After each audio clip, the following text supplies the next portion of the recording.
Hey, what's up, y'all? Books Nelson here, back with another video. Exciting news today. Let's get right into the content. So we have a ton of just overall gameplay news. Obviously, nothing from my team. And as we let this roll through, I do want to speak to the my team community real quick, because I think the my team community is a little bit different than everybody else because of the way the my team community for two reasons. One, it's because of the way the my team community gets treated in terms of the microtransactions. Like, I know making a player is expensive, but after you make a player, you just sit with that player as long as you want. Whereas on my team, you're just constantly asked to dump money into the game mode without getting any gameplay in return, right? And then on top of that, my team has to deal with a lot more AI than the Park Pro-Am rec community has to deal with, right? So because you have to deal with so much more AI, your gameplay is very, very different. And the mode is not balanced for the My Team community. So, and what I mean by that is the My Team community is eventually going to be dealing with 99 speed Wemby, whereas the rest of the entire game is saying, no, that's too much, right? So when 99 speed Wemby is an AI that you're playing against, you're having a very different experience. So when I talk about the gameplay, I'm speaking about the overall gameplay of 2K, because obviously some of the gameplay stuff affects the My Team community, a great deal of it. But there is a big difference if you're a My Team player and how you might be taking some of this news versus a regular player. So that having been said, we did find out a lot of information today. So I'm going to let this play silently, mostly in the background. Maybe I'll click on it if we see something interesting. And the way this is going to go is I'm going to do one video on the courtside report specifically. Here, we're going to just look at what they talked about and give a brief overview of what we have to look forward to in the upcoming 2K. So number one, let's talk about pro play, right? And with pro play, I think the important thing to understand is if you're not a game developer, you probably don't fully understand the ramifications of pro play. People have been, myself included, have been wrong about what is pro play and what's not pro play, and blaming pro play for this and this, that, and the other. They're telling us what pro play is in terms of, yeah, they use game footage to capture the real life stuff, and it's much more accurate to real life. But until the system is totally throughout the game and they've perfected it, you can't say what's a pro play problem versus what's just a 2K problem, right? So that's that little piece right there. That having been said, a lot more players got pro play animations, and along with those pro play animations, we've got all new dribbling systems. We've got all new shooting systems. I'm just going to briefly go over that stuff real quick. So the pro play animations is basically just more branching and blending stuff. The new dribbling system is also more branching and blending stuff. And the the shooting system also has some of that stuff going on. So a great example is, like, say you could already do this in 2K24, but it almost seemed accidental, right? And we can see some of this here on screen now. So when you go into a step back or a hop jumper, now you can branch out of it with a dribble move at any time. So this is something that's potentially really powerful for the offensive player. And I think something like that makes the pro play animations more effective, because they don't just rely on speed and distance. They can rely on deception, because the pro play animations that were more deceptive, we see here actually the precise stops and animations, which makes me very excited to see Jalen Brunson here. But the animations where you could actually fool somebody are really effective in 2K. The problem is so many of the animations were canned that it's like if they didn't go anywhere, they weren't useful. And something they didn't talk about, they did talk about defense, and we will get into that later. But something they didn't talk about was how powerful the steal button's going to be, right? Because one thing I think a lot of people don't realize is if the steal button wasn't as powerful as it was, a lot of the size up animations would be a lot more effective for setting people up and, you know, making them go one way, lean one way, and then go another. But the power of the steal button, combined with the fact that you can basically just run into people on defense, right? You can literally just slam into them and then attach to them like a barnacle. And now they can't move. That was the problem. So the pro plan, you know, if the steal button is that powerful again, they're going to basically negate all of the work they've done, because whether you go left, right, up, down, between the legs, behind the back, all I got to do is push square or X and I'm good to go. And that's not a good offensive defensive balance. But I do think this year it was more or less necessary because of the game that they made, because without the square button, the defense didn't really have a lot of access when it came to being in front of the ball handler. Now, when it came to jumping at the ball handler like a crazy person, the defense had a lot of access to stuff like that. So they talked about that too. And again, we're going to break that down when we go into the court side report into the individual stuff. But long story short, the defense got a buff in terms of being in front of the ball handler, which is something we really wanted to see. Because, and this is a greater point of 2K, the overall dynamics of the game matter. What I mean by that is, in say 2K19 and 20, everything, like pretty much everything, was threes and dunks. Yes, post scoring was also stronger back then, but 9 times out of 10, it was threes and dunks is what you were looking for. So in a world where you're trying to get a wide open three or a wide open dunk, stuff like quick drops, stuff like quick stops are really, really important, because those are the shots you're getting. But in 2K24, they gave a massive buff to layups. They gave a massive buff to the mid-range. And they also gave a big nerf to the three-point shots, like moving three-point shots. Again, if you're in the My Team community, not as much, because you guys have 99 three-pointer with every shooting badge Hall of Fame. You can't do that in my career, and you don't get that in play now, right? So it's less of a factor. I would say for the My Team community, more early in the year, this also affects you as well. Because the moving three-point shot got a nerf, it became a less desirable shot. That makes automatically the mid-range shot more efficient. So if the mid-range shot is going to be more efficient, then the dribble moves you do leading up to the shot can't always lead you to a butt naked wide open shot, right? If the dribble moves leads you to a butt open, a butt naked wide open shot. I'm gonna leave that in. I could edit that out, but I'm 100% leaving that in. A butt naked wide open shot. If the dribble move led you to that, then the defense has no chance, because if you can hit contested shots and wide open shots, and you can create wide open shots all the time, then when the defense finally gets a contest, that goes into defensively trash, right? So the way the game plays matters in terms of the features that they're bringing in. So when you look at something like these sidestep shots and these pro play animations, these signature, they have a new thing called a go-to move shot. We got to see what that's all about. When they have these things in the game, it matters the kinds of shots that you have access to. Because I think there's some misconceptions about what basketball is. Like, I think on the defensive side, people expect to get stops every time down court. No, that's not how basketball works. The average basketball game, with the exception of a small blip in like the 90s, has been 100 to 105 points per game scored. In a 48-minute game, that means the defense fails half the time, right? And teams shoot about 50%. So the defense fails 50% of the time. Offense is supposed to score, right? It's more about how are they coming to the score? Was I in the right place and I didn't get the result that I wanted? So speaking of being in the right place and getting the result that you want, they also have this new cutoff system. Now we have to see how this plays out. Does it happen before you get attached, after you get attached? And the thing I'm really concerned with is, once someone is attached to me as a ball handler, do I have the ability to retreat and get away from them? I think that's one of the things that 2K has really struggled with since 2K19. 2K18 had no defense in it, but in 2K19 they overcompensated, and we haven't recovered ever since. At first it was Hall of Fame clamps, but now we still have all of these animations where first of all, the defender can just slam into you, and then once they do slam into you, all of your animations are meaningless. And I understand I don't want to dribble through the defender, but if I want to disengage and move away from him, he should not have a hold on me. And so that's something else we have to see. So there's some exciting stuff that we've seen in this trailer, and we are specifically talking about gameplay. This isn't a place where we're going to rant about what 2K did wrong in 2K24. This is just covering what they're talking about. Obviously, we'll see how it all plays out when it comes out.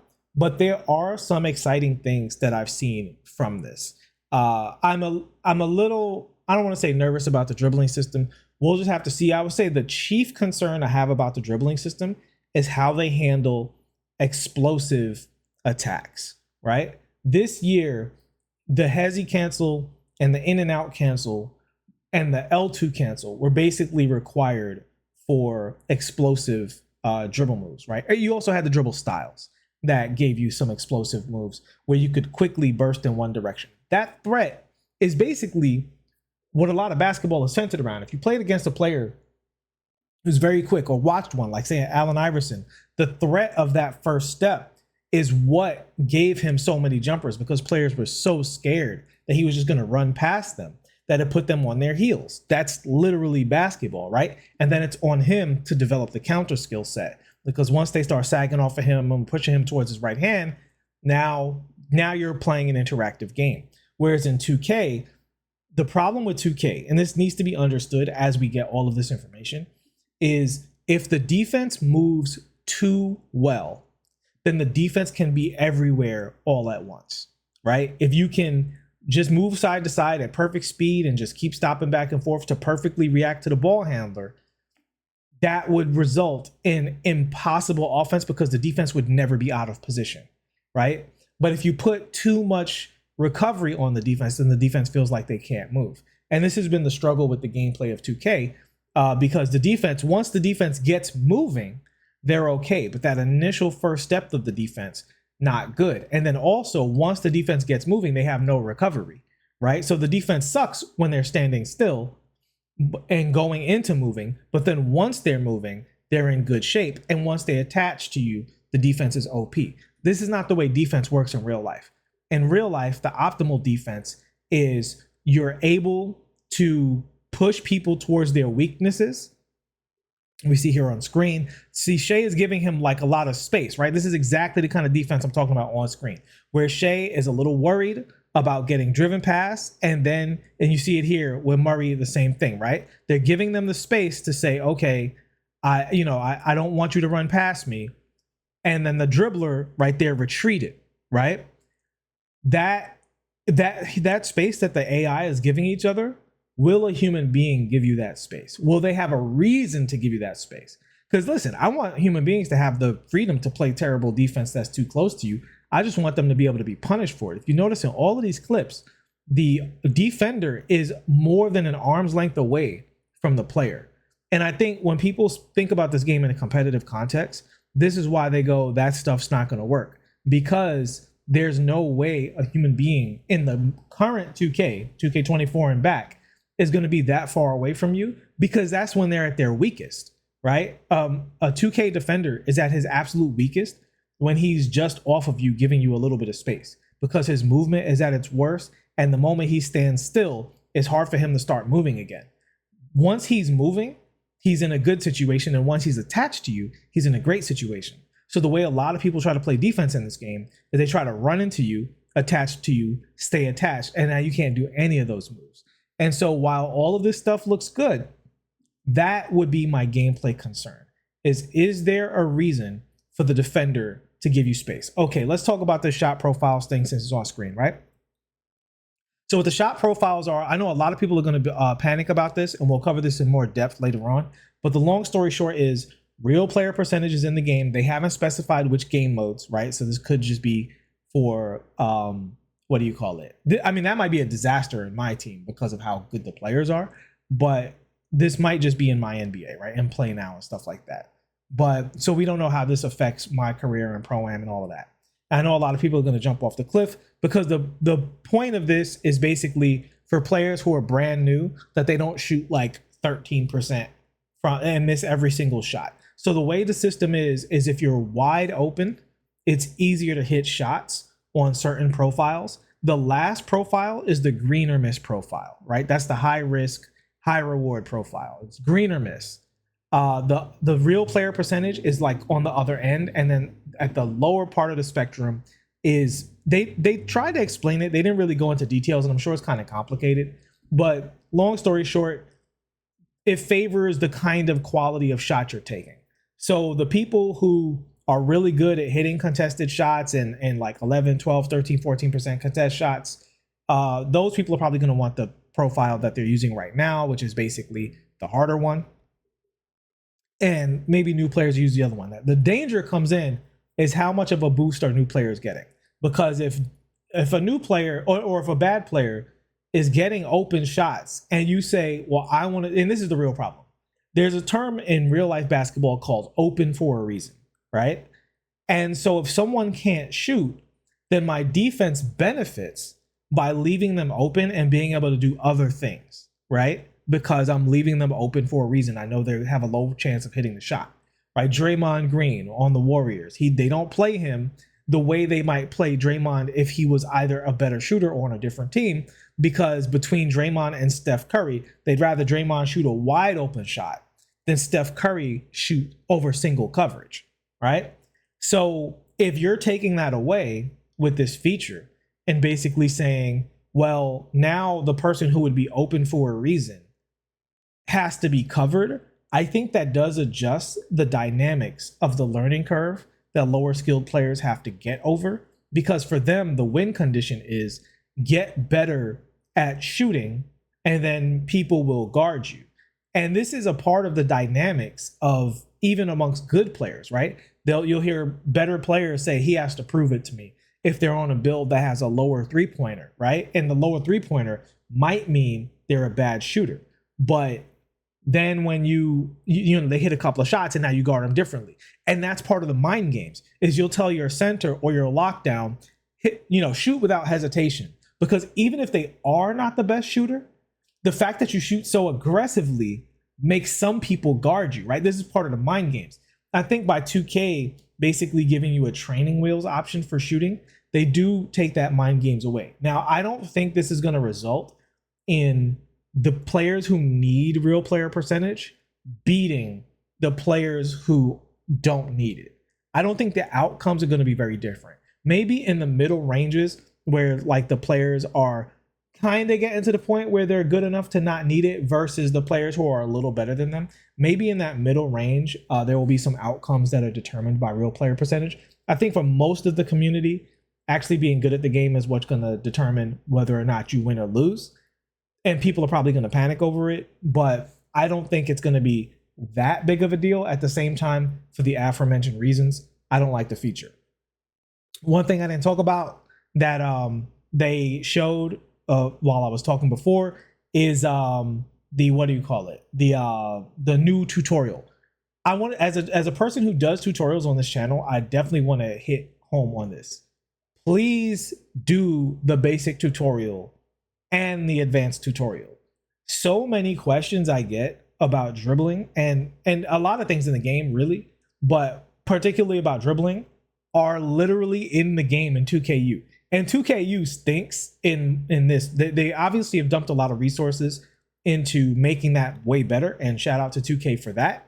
But a lot of people do not do the tutorials in the game and look at the moves. And there are some basic things in the game that, again, I literally have tutorials where people have told me I didn't know that. And I'm like, that's because you didn't do the tutorial. I mean, I appreciate the support, but that is in the game, right? Like, you didn't need me to tell you that. So because they put resources into it, I say not only do it for your own skill, but also do it because if 2K is willing to put resources into their tutorial, then us engaging it will result in better tutorials going forward, which I definitely want in the game, because the more the community understands the game, the better they're able to respond to the community feedback.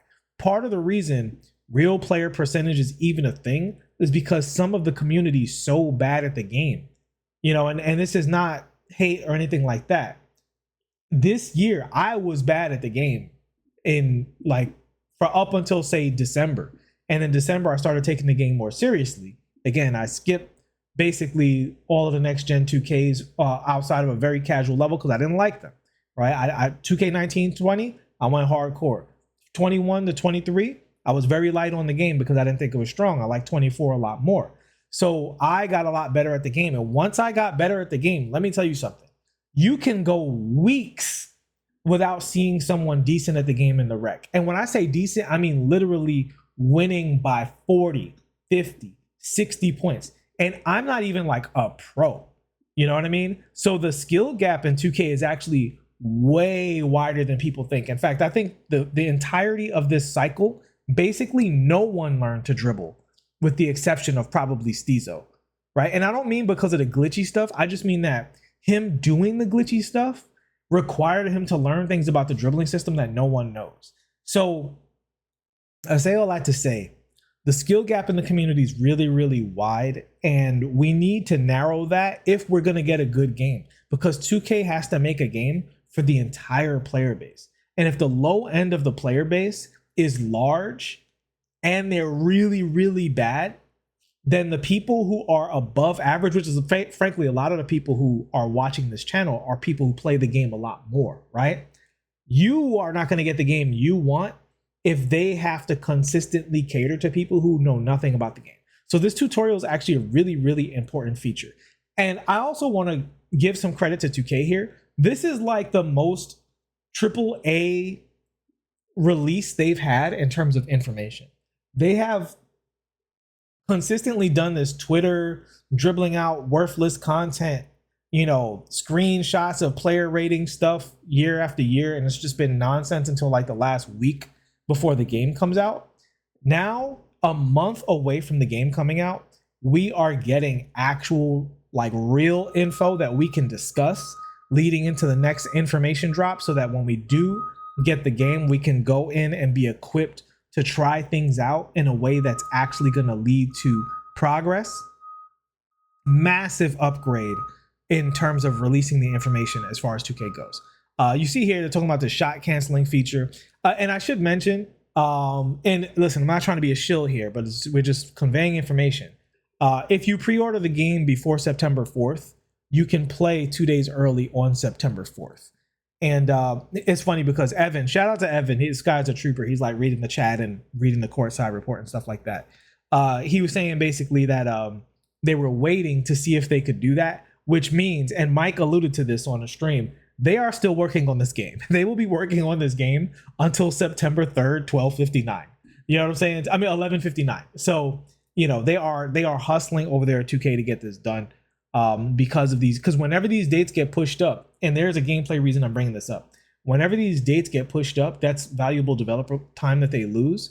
And this guarantees that we get a patch early on that changes the gameplay, because there's no way that the product is like super polished because of the deadline crunch, and which is not the developer's fault. That's the publisher's fault. The publisher could also say it's coming out Halloween, and you know, that would, it would just give the developers more time. It might change their metrics, and you know, maybe the lizard people have a problem with that, but the developers would be very happy about it.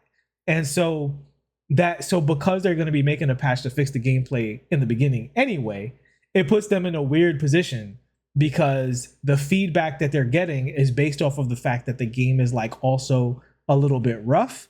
So it's really strange. So when we go into this early one, I urge at least our community here on this channel, try to really be in a curiosity, exploratory mindset. Try not to be in like an angry, I hate 2K24 mindset. Try not to be in a, you know, I know what I'm doing already because I've been playing 2K for so long mindset. Try to be curious is my personal like hope for everybody who watches this channel. Shout out, please like and subscribe if you have not already. But for those of you who have, I appreciate your support, because I think that's going to serve us the absolute best. So that's going to be it in terms of covering the video. There's a lot more to talk about. There will be another video specifically going into the courtside report, getting into the nitty gritty. But for those of you who missed the stream, I wanted you to basically be able to see the footage here on this channel and hear my feedback on the information that we got so far. But this video is 25 minutes long already. We're going to shut it down here and get right into the courtside report shortly after. All right. Thanks as always. I'll see you guys in the next one. Peace.